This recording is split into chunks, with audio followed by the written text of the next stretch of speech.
ଶ୍ରୀ ଶ୍ରୀ ରାମକୃଷ୍ଣାୟ ନମଃ। ଆଜି 2024ର ଶେଷ ଦିନ ସମାପ୍ତ ହେବାକୁ ଯାଉଛି। ଆଜି ରାତ୍ର 12ଟା ପରେ 2025 ଆରମ୍ଭ ହେବ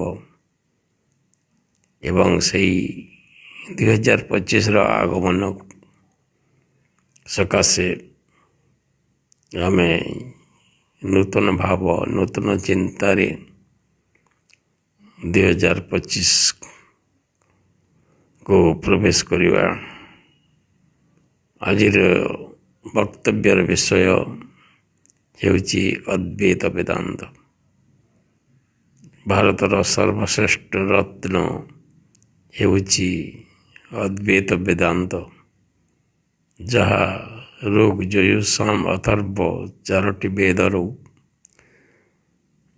ନିଷ୍କୃତ। ଋକ୍ ବେଦରେ ଏହା ମହାବାକ୍ୟ ରୂପରେ ତତ୍ତ୍ୱମସି ଅର୍ଥାତ୍ ସେହି ଚେତନାତ୍ମା ହିଁ ମୁଁ ଅଟେ ଏବଂ ସେହି ହିଁ ବ୍ରହ୍ମ ଅଟେ ଆଉ ସେହି ହିଁ ଈଶ୍ୱର ଅଟେ। ତାପରେ ଯଜୁର୍ବେଦରେ ଅୟଂ ଆତ୍ମା ବ୍ରହ୍ମ, ମୁଁ ମଧ୍ୟରେ ଥିବା ଚେତନା ହିଁ ବ୍ରହ୍ମ ଅଟେ।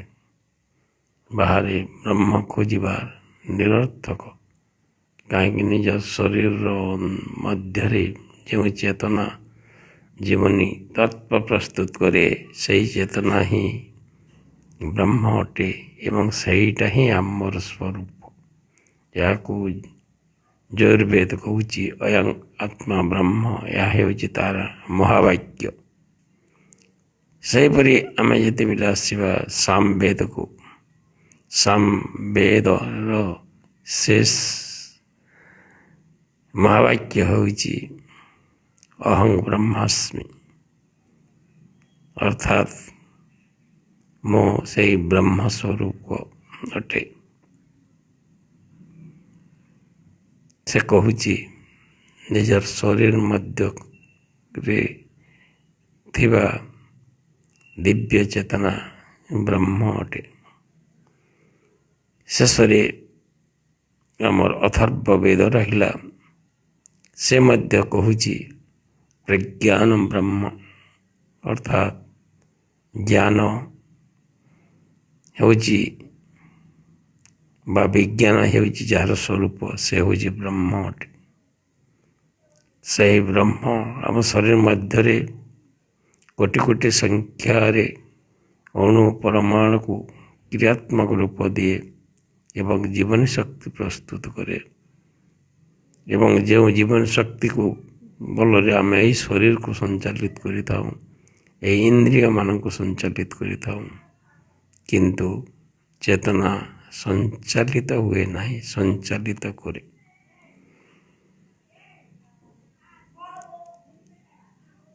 ଏହି ସଂସାରରେ ଆମେ ସବୁଠୁ ଜାଣିବାର ବିଷୟ ହେଉଛି ଆମର ଯଥାର୍ଥ ସ୍ୱରୂପ। ଆମେ ଚକ୍ଷୁ ମାଧ୍ୟମରେ ଯାହା ଦେଖୁ ତାହା ବ୍ରହ୍ମ ନୁହେଁ, କିନ୍ତୁ ଯାହାଠାରୁ ଶକ୍ତି ପାଇଁ ଚକ୍ଷୁ ଦେଖେ, ଚକ୍ଷୁ ଦର୍ଶନ କରେ, ତାହା ହେଉଛି ବ୍ରହ୍ମ।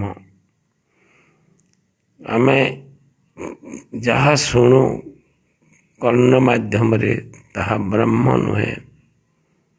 ଯେଉଁଠି ଶକ୍ତି ପାଇ ଆମର କର୍ଣ୍ଣ ଶୁଣିବାର ସକ୍ଷମତା ଲାଭ କରେ, ତାହା ହେଉଛି ବ୍ରହ୍ମ। ସେଇଟା ହେଉଛି ଆମର ନିଜସ୍ୱ ଚେତନା। ସେହିପରି ଆମର ମନ ଯାହା ମନନ କରେ ତାହା ବ୍ରହ୍ମ ନୁହେଁ। ଯେଉଁଠି ଶକ୍ତି ପାଇ ସେ ମନନ ପ୍ରକ୍ରିୟା କରେ, ତାହା ହିଁ ବ୍ରହ୍ମ।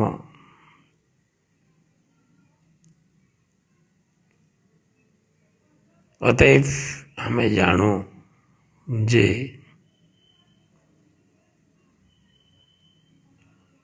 ସକଳ କର୍ମର ଆଧାର ହେଉଛି ଆମର ଅନ୍ତର୍ନିହିତ ଚେତନା ଏବଂ ଏହି ଅନ୍ତର୍ନିହିତ ଚେତନା ହିଁ ସମଗ୍ର ବିଶ୍ୱ ବ୍ରହ୍ମାଣ୍ଡର ଚେତନା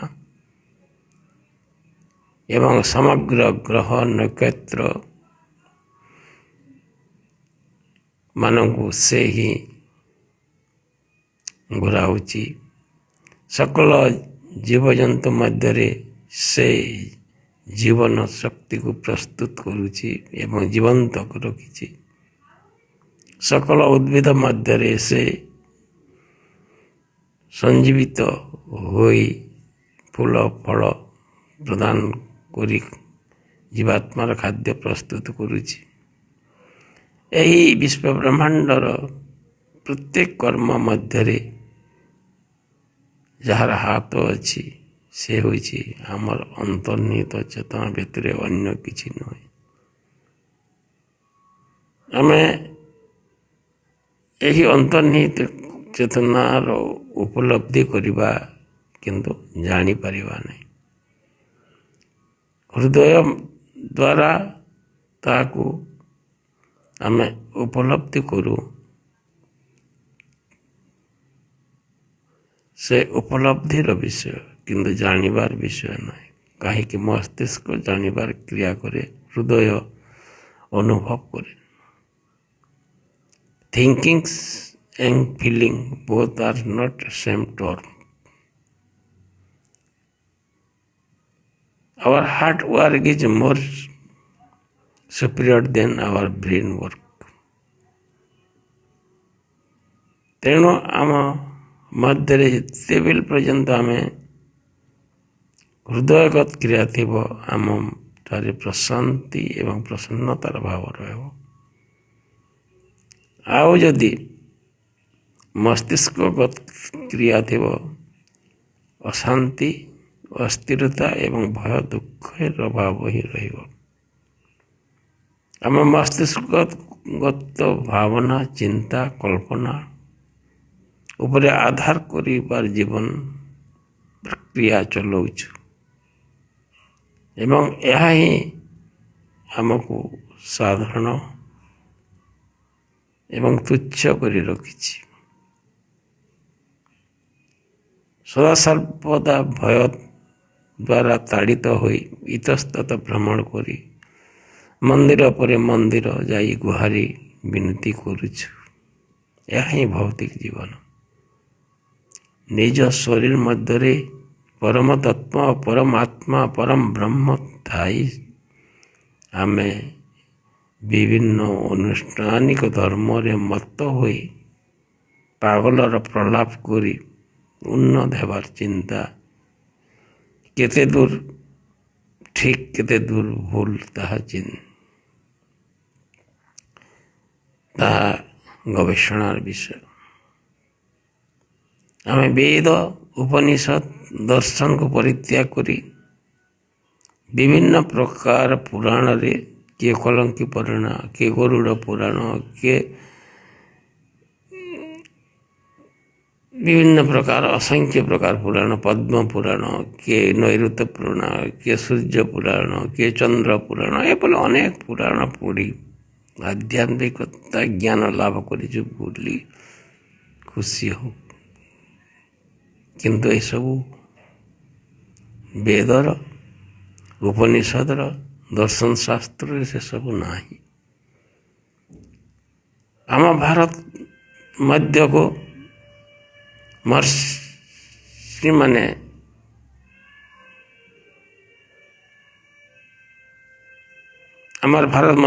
ମହର୍ଷିମାନେ ଯାହା ଦେଇଛନ୍ତି ତାହା ବେଦ ହିଁ, ଉପନିଷଦ ଏବଂ ଦର୍ଶନ ଶାସ୍ତ୍ର ଅଟେ। ସେମାନେ ପୁରାଣ ରଚନା କରୁନଥିଲେ, ଗପ ରଚନା କରୁନଥିଲେ, ବିକଳିତ ବସ୍ତୁ ପ୍ରଦାନ କରିନାହାନ୍ତି। ଏହା ଭାରତକୁ ପଶି ଆସିଥିବା ଏସିଆ ମାଇନର ଆଡ଼ୁ ବା ଆରବ ଆଡ଼ୁ ବା ଅନ୍ୟ କୌଣସି ଅଞ୍ଚଳରୁ ଆସିଥିବା ହ୍ୟୁନମାନେ, କୁଷାଣମାନେ, ଇହୁଦୀମାନେ, ପାର୍ସୀ, ଆରବୀୟମାନେ ସେମାନଙ୍କର ବୁଦ୍ଧିଗତ କ୍ରିୟା ଅଟେ। ତେଣୁ ଆମେ ବେଦ, ଏବଂ ପୁରାଣକୁ ଏକ ମନେ କରିବା ପ୍ରବୃତ୍ତିକୁ ଟିକେ ତର୍ଜମା କରିବା ଉଚିତ। ବେଦ ସଦା ସର୍ବଦା ଗବେଷଣା ପରେ ତଥ୍ୟ ପ୍ରଦାନ କରିଥାଏ। ସେ ବିକଳ୍ପ ଉପରେ, ଭାବନା ଉପରେ, ଚିନ୍ତା ଉପରେ ଆଧାରିତ ନୁହେଁ। ସେ କହେ ତୁମ ମଧ୍ୟରେ ଯେଉଁ ଚେତନା ଅଛି ସେଇଟା ତୁମେ। ତେଣୁ ନିର୍ଭୀକରେ ରହ, ଖୁସିରେ ରହ ଏବଂ ନିଜ ମଧ୍ୟରେ ପ୍ରଚୁର ପରିମାଣରେ ଜୀବନୀ ଶକ୍ତି ଉତ୍ପାଦନ କରି ଉନ୍ନତିର ଚରମ ଶିଖରରେ ଅବସ୍ଥାନ କର। କିନ୍ତୁ ଆମେ ପୁରାଣ କହେ ମନ୍ଦିର ମଧ୍ୟରେ ଦେବତା ଅଛି, ତାର ପୂଜା କର, ସେ ପ୍ରସନ୍ନ ହେଲେ ତୁମକୁ ଯଥେଷ୍ଟ ପରିମାଣରେ ଧନ ଜୀବନ ଦେବ। ଏ ଉଭୟ ତଥ୍ୟ ଉପରେ କିଏ ସତ୍ୟ ତାହା ଗବେଷଣାର ବିଷୟ। ତମେ ଯଦି ଗବେଷଣା ବିନା, ତର୍ଜମା ବିନା, ପରୀକ୍ଷା ନିରୀକ୍ଷା ବିନା এই ଭୌତିକ ବ୍ୟକ୍ତିମାନଙ୍କର କଥାକୁ ଗ୍ରହଣ କରିନେବ, ତାହେଲେ ତୁମର ଉନ୍ନତି ପରିବର୍ତ୍ତେ ଅବନତି ହିଁ ହେବ। ଆଜି ପର୍ଯ୍ୟନ୍ତ ଗୋଟିଏ ବ୍ୟକ୍ତିର ଦେଖାଯାଏ ନାହିଁ ଯେ କି ଏଭଳି ପୁରାଣର କଳ୍ପିତ ଈଶ୍ୱରଙ୍କର ଉପାସନା କରି ଏ ମଣିଷଟି ହୋଇଛି। ସମସ୍ତଙ୍କୁ ନିଜର ଅନ୍ତର୍ନିହିତ ଚେତନାର ଉପାସନା ଦ୍ୱାରା ମଣିଷ ହେବାର ସମ୍ଭାବନା ଅଛି। ଆମ ହୃଦୟର ପ୍ରକାଶ ହିଁ ଯଥାର୍ଥ ପ୍ରକାଶ, ଯାହା ଆମକୁ ଉନ୍ନତିର ବିଧାନ କରେ, ସୁଖ ଶାନ୍ତିର ରହସ୍ୟ ବତାଏ। କିନ୍ତୁ ମସ୍ତିଷ୍କ ସେ ଅସ୍ଥିରତା, ଭୟ, ଦୁଃଖ ସୃଷ୍ଟି କରିବାର ଯନ୍ତ୍ର ଅଟେ। ଉନ୍ନତିର ପ୍ରଲୋଭନ ଦେଖାଇ ଅବନତି କରାଇବ, ସୁଖର ପ୍ରଲୋଭନ ଦେଖାଇ ସେ ଦୁଃଖ ସୃଷ୍ଟି କରିବା ତାର କାମ। ଅଥବା ଆମେ ମସ୍ତିଷ୍କ ଉପରେ ଏତେ ଆଧାରିତ ନ ହୋଇ ହୃଦୟ ଉପରେ ଆଧାରିତ ହେବା ହେଉଛି ବେଦାନ୍ତ। ଆମ ଭାରତର ଅଧପତନର ମୁଖ୍ୟ କାରଣ ବା ପରାଧୀନତାର କାରଣ କ'ଣ ହୋଇପାରେ? ତାହା ହେଉଛି ଜାତିଭେଦ। ଆମ ବେଦରେ, ଉପନିଷଦରେ, ଦର୍ଶନ ଶାସ୍ତ୍ରରେ ତ ଏଇ ଜାତିଭେଦର କଥା ନାହିଁ।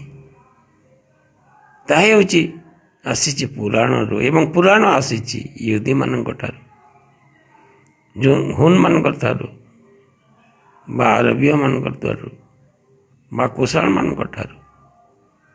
ଏବେ ସେଇମାନଙ୍କର ଧର୍ମନୀତିକୁ ଆମର ନିଜର ଧର୍ମନୀତି ବୋଲି ମନେ କରୁଛୁ ଏବଂ ବେଦାନ୍ତ, ଦର୍ଶନ ଶାସ୍ତ୍ର, ଉପନିଷଦକୁ ପରିତ୍ୟାଗ କରି ଆମେ ହୀନ ଅବସ୍ଥା ଲାଭ କରୁଛୁ।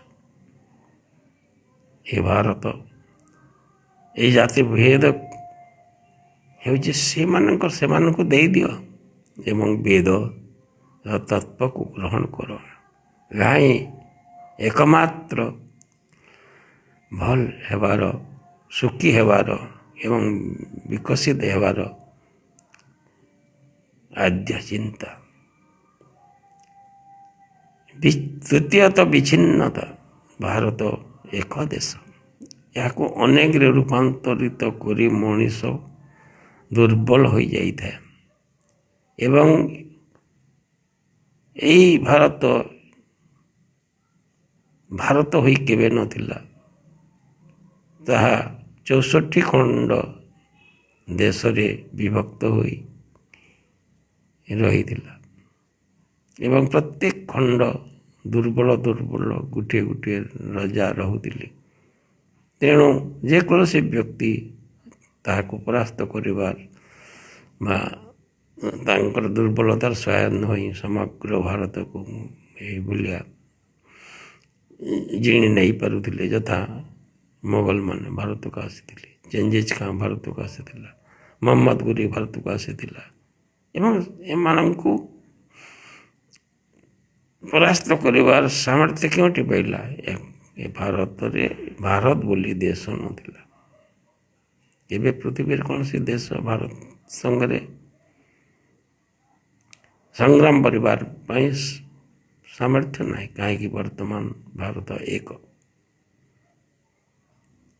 এই ବିଚ୍ଛିନ୍ନତାର କାରଣରୁ ଭାରତ ଦୁର୍ବଳତା ଥିଲା। ତୃତୀୟରେ ଆତ୍ମବିଶ୍ୱାସର ଅଭାବ। ମଣିଷ ଯେତେବେଳେ ଆତ୍ମବିଶ୍ୱାସକୁ ହରାଏ ସେ ଦୁର୍ବଳ ହୋଇଯାଏ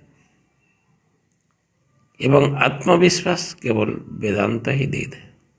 ନିଜ ଶରୀର ପରେ ଈଶ୍ୱର ଅଛନ୍ତି, ଏହି ଭାବ ସର୍ବୋତ୍ତମ ଭାବ ଏବଂ ଯେ ନିଜ ଶରୀର ମଧ୍ୟରେ ଈଶ୍ୱରଙ୍କ ସତ୍ତା ଅନୁଭବ କରେ ସେ କଦାପି ଭୁଲ କରେ ନାହିଁ ବା ଭୁଲ କହେ ନାହିଁ। ଆମେ ଏଭଳିଆ ବ୍ୟକ୍ତିତ୍ୱ ଉପରେ ଆଧାରିତ ହେଲେ ଜଗତ ତାକୁ ସୁନ୍ଦର ଭାବ ଦେଇପାରିବା ଏବଂ ଜଗତକୁ କଲ୍ୟାଣ କରି ଶକ୍ତି ରୂପେ ରୂପାନ୍ତରିତ ହେବା। ଚତୁର୍ଥ କାରଣ ହେଉଛି ଏହି ପୁରାଣଗତ ଧର୍ମର ଅନୁଗତ ହେବା ଦ୍ୱାରା ରାଜାମାନଙ୍କର ଅଧୀନରେ ଥିବା ବ୍ୟକ୍ତିମାନଙ୍କର ବିଶ୍ୱାସଘାତକତା, ଯଥା ପଲସି ଯୁଦ୍ଧରେ ମିରନ ନାମକ ସେନାପତି ଦ୍ୱାରା ଆମ ଭାରତ ହାଇଦ୍ରାବାଦର ପରାସ୍ତ ହୋଇଥିଲେ।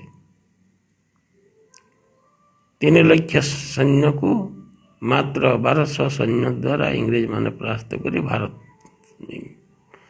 ହାଇଦ୍ରାବାଦ ରାଜ୍ୟକୁ ନିଜର ହାତ ମୁଠାକୁ ନେଇଯାଇଥିଲେ। ଏହା ହେଉଛି ପରିଣାମ। କାହିଁ? ବିଶ୍ୱାସଘାତକ। ଅଦ୍ୱୈତ ବେଦାନ୍ତର ଶିକ୍ଷା ବିନା ଧର୍ମ ବିଶ୍ୱାସଘାତୀ ସୃଷ୍ଟି କରେ, ସ୍ୱାର୍ଥପର ବ୍ୟକ୍ତି ସୃଷ୍ଟି କରେ। କାହିଁକି? ପୁରାଣ ଅହଂଗତ କ୍ରିୟା ସମ୍ପାଦନ କରିବାର ପ୍ରେରଣା କରେ। ଜଗତର କଲ୍ୟାଣ ପାଇଁ ଚିନ୍ତା ନ କରି ନିଜର ଚିନ୍ତା କରିବା ହେଉଛି ଅହଙ୍କାରଟି ଏବଂ ତାହା ହିଁ ବିନାଶର କାରଣ କରେ। ସେହିଭଳି ଆଉ ଗୋଟିଏ ଘଟଣା ମହମ୍ମଦ ଘୋରୀର ଭାରତ ଆକ୍ରମଣ।